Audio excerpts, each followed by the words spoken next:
दोस्तों शुरू करने से पहले डिस्क्लेमर कि वीडियो सिर्फ और सिर्फ एजुकेशनल पर्पस के लिए है, इन्वेस्टमेंट एडवाइस नहीं है। तो वीडियो को देखकर आप सीख सकते हो और इन्फॉर्मेशन को ले सकते हो। बाकी इससे पहले एक वीडियो मैं आपको दे चुका हूँ जो कि काफ़ी इंपॉर्टेंट है। अगर आपने इसको देखा नहीं तो जरूर से देख लेना। इक्विटी, मेटल, कमोडिटी, बड़े इन्वेस्टर्स क्या कर रहे हैं अभी के समय इन तीनों सेगमेंट के अंदर, हिस्ट्री क्या कहती है, डिटेल में यहाँ पे डिस्कस किया है। तो सबसे पहले दोस्तों कुछ बड़े डेटा पॉइंट्स देखते हैं जो कि यूएस के मार्केट से रिलेटेड है। यूएस के मार्केट के ऊपर चेक करते हैं कि इंडेक्स अभी किस तरह से परफॉर्म करे। उसके बाद में स्टॉक्स के ऊपर टेक्निकल एनालिसिस करते हैं। कुछ बुलिश कंपनीज होगी, कुछ बैरिश कंपनीज होगी। सो यहाँ पे देखिए दोस्तों, आप नोट कर सकते हैं कि यूएस का इनिशियल जॉबलेस क्लेम डेटा है 209 के, एस्टिमेट थी 205 के, यानी उम्मीद से ज़्यादा लोगों के पास में जॉब नहीं है। सो रेट कट को लेकर तो अच्छा डेटा है, लेकिन यूएस मार्केट की ग्रोथ को लेकर अच्छा डेटा नहीं है। साथ में आप देख सकते हैं कि यूएस का ट्रेड बैलेंस -56.8 बिलियन डॉलर का है, एस्टिमेट थी 44 की, यानी उम्मीद से खराब डेटा है। और इसकी वजह से आप देख सकते हैं कि यूएस की जो ट्रेड डेफिसिट है वो वाइड हो चुकी है, मोस्ट सिंस 1992। इसका मतलब क्या है? यूएस इंपोर्ट ज़्यादा कर रहा है, एक्सपोर्ट कम कर रहा है। जबकि डेटा अच्छा वो माना जाता है जिसमें एक्सपोर्ट ज़्यादा हो और इंपोर्ट कम हो। अब एक्सपोर्ट कम होने की वजह से, इंपोर्ट ज़्यादा होने की वजह से, अगर यूएस माल खरीदेगा तो उसके अगेंस्ट में वो डॉलर देगा। सो डॉलर यूएस के साथ में वैसे भी अभी के समय सिचुएशन काफ़ी अच्छी नहीं है, यूएसटी गिर रहा है। साथ में जब ऐसा डेटा आता है जिसमें एक्सपोर्ट आपके कम है, इंपोर्ट आपके ज़्यादा है, तो डॉलर के ऊपर इम्पैक्ट पड़ता है और उसके साथ में यूएस के मार्केट के ऊपर भी इम्पैक्ट पड़ता है। सो डाउ जोन्स की सिचुएशन आप देख सकते हैं अभी के समय आधे % के साथ में नीचे है, लेकिन बड़ी गिरावट हमको नेस्डेक में देखने को मिल रही है 2% के साथ में नीचे। फैंग को देख लेते हैं, 2.34% के साथ में नीचे है। अब यहाँ पे एक और प्रॉब्लम है, नेगेटिव न्यूज़ है कि माइक्रोसॉफ्ट की जो रिजल्ट है वो खराब आया है, साथ में गाइडेंस भी वीक है। सो जो बाकी टेक कंपनीज है वो भी अंडर परफॉर्म करिए, साथ में नेस्डेक भी अभी के समय नीचे है। सो जो भी इन्वेस्टर ऐसे में मौका देखना चाहते हैं, इंडिया के अंदर इन्वेस्ट करना चाहते हैं, यानी इंडिया में बैठकर यूएस मार्केट में इन्वेस्ट करना चाहते हैं, तो इंडियन ईटीएफ्स अवेलेबल हो जाते हैं।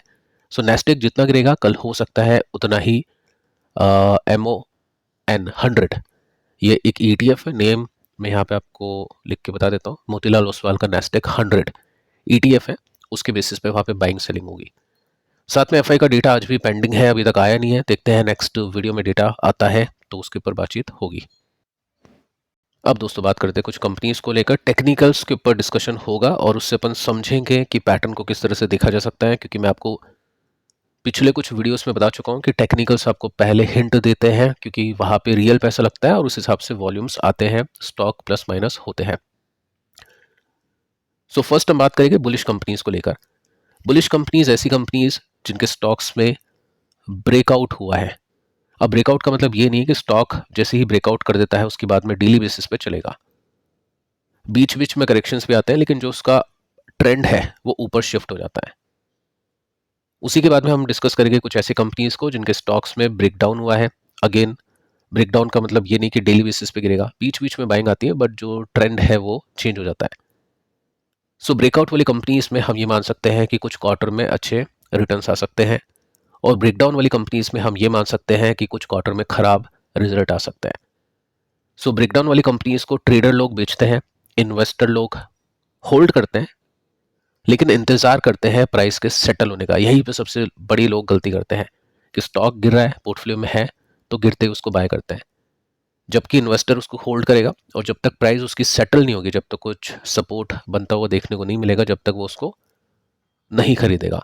सो वीकेंड के ऊपर डिस्कस करते हैं इस बार, पॉसिबल होगा तो कुछ लर्निंग बेसिस पे कुछ पॉइंट्स मैं आपको बताऊंगा, उसके बेसिस पे बात करेंगे। बाकी ये पॉइंट आप समझिए, उसके बाद में फिर वीडियो को देखिए, क्योंकि डिटेल में अपन नहीं जाएंगे, जस्ट मैं आपको बताऊंगा कि कौन कौन सी कंपनीज के स्टॉक्स ने ब्रेकआउट किए हैं और कहाँ पे ब्रेकडाउन है। सो बुलिश कंपनी को देखते हैं। फर्स्ट कंपनी, जैसा कि पिछले वीडियो में और कुछ दिनों से अपन डिस्कस कर पा रहे हैं, कंपनी के नेम्स यहाँ पे आपको दिख जाएंगे, हिंदुस्तान कॉपर, 20% का जंप, वॉल्यूम्स काफ़ी स्ट्रॉन्ग, मल्टी ईयर ब्रेकआउट जो कि 15 ईयर्स का ब्रेकआउट है। साथ में आप देख सकते हैं कि हम डे चार्ट के ऊपर ये देखने की कोशिश करें कि जब भी स्टॉक ब्रेकआउट करता है तो उसके बाद में कितनी तेजी देता है। कोई गारंटी नहीं है कि इस बार भी उतनी मिले, उससे कम भी मिल सकती है, ज़्यादा भी मिल सकती है, नहीं भी मिल सकती है, लेकिन स्टिल पास्ट का डेटा देखना इंपॉर्टेंट है। सो यहाँ पे हमने देखा एक ब्रेकआउट, और ब्रेकआउट के बाद में स्टॉक तकरीबन 50% ऊपर था। उसके बाद में आप देख सकते हैं यहाँ पे एक ब्रेकआउट, स्टॉक फिलहाल के लिए 31% ऊपर है। तो इसके हिसाब से देखिए तो 20-25% का गैप अभी स्टिल देखने को मिल जाता है। सेकंड जो कंपनी है इसका नाम है ऑयल, नेम आप देख सकते हैं यहाँ पे, और इसके अंदर भी आप सिंपली देखोगे तो काफ़ी अंडर परफॉर्म करता है फॉर इन्वेस्टर। ये जो भी कंपनीज हम देख रहे हैं ये लॉन्ग टर्म इन्वेस्टर की कंपनीज नहीं है, ये है short to medium term investors की कंपनीज। ठीक है, साथ में आप देखोगे तो यहाँ पे स्टॉक 2009 से लेकर 2019 तक 10 साल तक बस गिरता रहा। उसके बाद में रिवर्सल आया, मल्टी ईयर ब्रेकआउट हुआ जो अभी हमने हिंदुस्तान कॉपर में देखा, और इसीलिए कहा जाता है मल्टी ईयर ब्रेकआउट के बाद में गजब की तेजी आती है। हमेशा नहीं होगा लेकिन 99% होता है। सो काफ़ी गजब की तेजी आती है। उसके बाद में स्टॉक गिरता है और जो रेसिस्टेंस था उसी को सपोर्ट लेता है। उसके बाद में कुछ ब्रेकआउट्स आते हैं। सो ये जो पैटर्न होता है ये काफ़ी बुलिश पैटर्न होता है, और स्टॉक के बीच में जो रेसिस्टेंस है गैप है 50% का। ठीक है, सो यहाँ पे हम देख सकते हैं जो कंपनी का स्टॉक है सपोर्ट लेता है लेकिन उसके बाद में वापस सपोर्ट ऊपर लेता है, तो इसको कहते हैं स्ट्रेंथ। ये कप और हैंडल पैटर्न हम इसको बोल सकते हैं। So cup and handle pattern breakout इसमें आज देखने को मिला है। साथ में हम वॉल्यूम्स को देखें तो वॉल्यूम्स भी अच्छे थे। सो यहाँ पे हम इस पैटर्न को एक स्विंग पैटर्न कहते हैं। और न्यूज़ भी आप देख सकते हैं, अगर चाहे तो जस्ट एक ही कंपनी की यहाँ पे न्यूज़ आपको देखने को मिलेगी, बाकी आपको न्यूज़ होगी तो मैं बता दूंगा। वैसे ही एक्सपेंशन का प्लान है, यहाँ पे कैपेसिटी इंक्रीज करने की बात की है एंड ऑफ 2026। तो 2026 के लिए अच्छी कमेंट्री यहाँ पे सुनने को मिली है। 27 जनवरी का डेटा है। इसके बाद में मुथूट फाइनेंस, गोल्ड जब इंक्रीज करता है तो जो ज्वेलरी कंपनीज होती है उनके स्टॉक उतना नहीं चल पाते हैं क्योंकि महंगे में गोल्ड कस्टमर्स नहीं खरीदते हैं। लेकिन मुथूट फाइनेंस के स्टॉक अच्छा करता है या गोल्ड फाइनेंस वाली कंपनीज के स्टॉक्स अच्छा करते हैं क्योंकि गोल्ड इनके पास में गिरवी जाता है। कस्टमर लोन लेगा तो गोल्ड गिरवी रखेगा। अगर 100 रुपीज़ का लोन है, 100 रुपीज़ का गोल्ड है, 10 ग्राम एग्जाम्पल लेके चलते हैं, सो लोन 100 रुपये पर मिलेगा। लेकिन वो 10 ग्राम गोल्ड का प्राइस 100 से बढ़ के 200 रुपये का हो जाता है, तो कस्टमर गोल्ड तो उतना ही देगा लेकिन लोन ज़्यादा ले लेगा, और जितना मुथूट लोन देगा उतना उसको इंटरेस्ट मिलेगा। तो मुथूट का बिजनेस बढ़ेगा क्योंकि गोल्ड उसके पास में जो भी कस्टमर देगा उसके अगेंस्ट में मुथूट उसको ज़्यादा लोन दे पाएगा। अब ज़्यादा लोन देगा तो उसका मतलब ये भी है कि रिस्क भी ज़्यादा है, पैसे डूबने का खतरा भी ज़्यादा है, तो वो रिस्क फैक्टर यहाँ पे होगा। और रिस्क को कम करने के लिए यहाँ पे आरबीआई भी इंटरफेयर कर सकता है, कुछ ऐसे रूल्स लेके आ सकता है जिसके अंदर स्टॉक को नेगेटिव इम्पैक्ट होगा।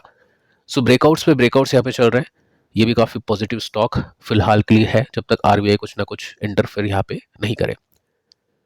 होम फर्स्ट फाइनेंस, इस क्वार्टर के रिजल्ट के बाद में स्टॉक ने काफ़ी अच्छी तेजी दिखाई थी, अच्छे वॉल्यूम के साथ में यहाँ पे तेजी देखने को मिली है। साथ में सेम पैटर्न आपको पहले भी देखने को मिला था।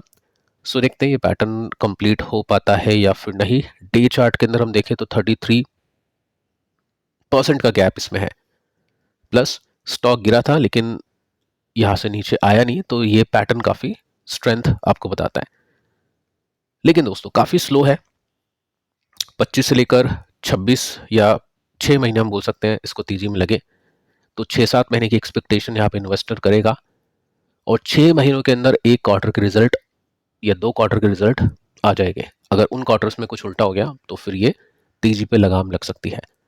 ठीक है, तो इन्वेस्टर देखेगा कि उनके बेसिस पे अगले क्वार्टर के रिजल्ट कैसे आते हैं। बाकी इस क्वार्टर में जिस भी इन्वेस्टर ने बाइंग की है वो रिव्यू करेगा क्वार्टर, नेक्स्ट क्वार्टर के रिजल्ट को देखते हैं, क्वार्टर 4 को देखते हुए। कोल इंडिया, कल परसों डिस्कशन, क्योंकि एक ब्रेकआउट हमने यहाँ पे देखा और यहाँ पे भी कंपनी का जो स्टॉक है वो बुलिश हो चुका है। स्लो कंपनी है, स्लो स्टॉक है, 19% का गैप है, और ऐसे जो पैटर्न्स होते हैं उसको स्विंग पैटर्न बोलते हैं। और ये स्टॉक चलने के पीछे का रीज़न मैं आपको बता चुका हूँ कि कोल इंडिया कंपनी अब भूटान, बांग्लादेश ऐसी जो छोटी कंट्रीज़ हैं उनको कोल एक्सपोर्ट करेगी, ऑनलाइन बाइंग वो कर सकते हैं। तो ये है इसमें पॉइंट। साथ में स्टॉक का जो पैटर्न है आप देख सकते हैं, यहाँ पे बेरिश पैटर्न था और यहाँ पे वो बुलिश पैटर्न में कन्वर्ट हो चुका है।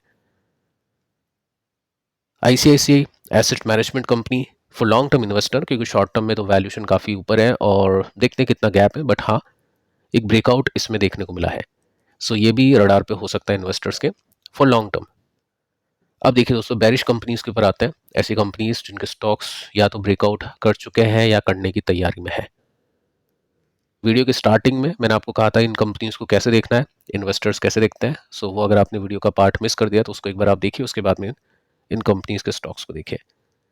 सो 5 स्टार बिजनेस, नंबर्स अच्छे नहीं थे, नंबर्स के अंदर कुछ ग्रोथ नहीं थी। सो उसी को ख़राब नंबर्स बोलेंगे जहाँ पे बाकी कंपनीज ग्रोथ दे रही है 20%, 30%, 40%, यहाँ पे 0% की आई थिंक ग्रोथ थी या कुछ ज़्यादा ग्रोथ नहीं थी। तो स्टॉक गिरा। साथ में आप देख सकते हैं जो रेसिस्टेंस है वो भी इसके नीचे शिफ्ट करें, तो क्लियर कट डाउन ट्रेंड के अंदर स्टॉक है। साथ में थोड़ा सा डिटेल में देखें तो इसको आप यहाँ पे नोट कर सकते हैं कि ये ऑल टाइम लो है, तो टेक्निकली स्टॉक ने ब्रेकडाउन दे दिया है। और डी चार्ट के अंदर देखिए तो पिछले कुछ दिनों के कंपैरिजन में वॉल्यूम भी काफ़ी स्ट्रांग है, तो स्टॉक अब काफ़ी नेगेटिव है। सेकंड जो कंपनी है केपीआईटी टेक, क्वेश्चन आते हैं कि ऐसी कंपनीज को बेच दे क्या, तो स्टार्टिंग का जो पार्ट था जो कंपनीज के बारे में टेक्निकल से पहले मैं आपको बता रहा था, तो वो अगर आपने सुना होगा तो समझा होगा आपने। तो स्टॉक अभी फिलहाल अपने सपोर्ट पर टिका हुआ है, लेकिन जो रीसेंट सपोर्ट है इसका ये वाला, ये इसने आज तोड़ दिया है। आज का फर्स्ट वीडियो आपने देखा होगा equity versus metal and commodity, तो उसके अंदर आपको पता चला होगा कि अच्छी कंपनीज होती है बट टाइम अभी ख़राब है। साथ में एशियन पेंट्स हम इसमें भी देख सकते हैं कि स्टॉक ने फर्स्ट ब्रेकडाउन यहाँ पे किया, क्रूड ऑयल की प्राइस इंक्रीज कर रहे हैं उस बेसिस पे, और साथ में आप ये जो सेकंड लाइन है इसको भी आज स्टॉक ने ब्रेकडाउन कर दिया। तो इंडिकेशन पहले से मिल गया था जब स्टॉक ने यहाँ पे एक ब्रेकडाउन किया था और उसके बाद से स्टॉक कंटिन्यूसली नीचे है। एलटीटीएस इस क्वार्टर के रिजल्ट के बेसिस पे अपन ने डिस्कशन किया था कि रिजल्ट अच्छे नहीं थे, एक्सपेक्टेशंस यहाँ पे मिस की थी, उम्मीदें थी कि स्टॉक अंडर परफॉर्म कर सकता है। सो यहाँ पे तो 12% का गैप है, लेकिन अगर ये सपोर्ट है तो तकरीबन 20% का गैप इसमें देखने को मिल रहा है। यहाँ पे भी इसने एक ब्रेकडाउन किया है। इसके बाद में केन्स, इन्वेस्टर वही गलती करते हैं, थोड़ा सा जल्दी स्टॉक खरीद लेते हैं, प्राइस को सेटल हुए बिना, वो गलती नहीं करनी चाहिए। रिसेंट सपोर्ट तो इसका थोड़ा नज़दीक है, अगर हम इस बेस को माने तो ये थोड़ा नज़दीक है, लेकिन अगर इसके मेजर सपोर्ट को देखें अगले, तो यहाँ से भी 32% नीचे है। सो जो भी लोग ये सोचते हैं 40%, 50% गिर गया कितना डूबेगा, तो काफ़ी होता है अगर प्राइस सेटल होने से पहले स्टॉक लिया जाए। बाकी कुछ अच्छी न्यूज़ आती है, ब्रेकआउट्स वगैरह होते हैं, तो ठीक है सिचुएशन पॉजिटिव होगी, बट फिलहाल के लिए सिचुएशन नेगेटिव है। सो फिलहाल दोस्तों इस वीडियो में इतना ही, पिछले वीडियो को आप देख लेना, मिलता है नेक्स्ट वीडियो में, तब तक के लिए बाय बाय।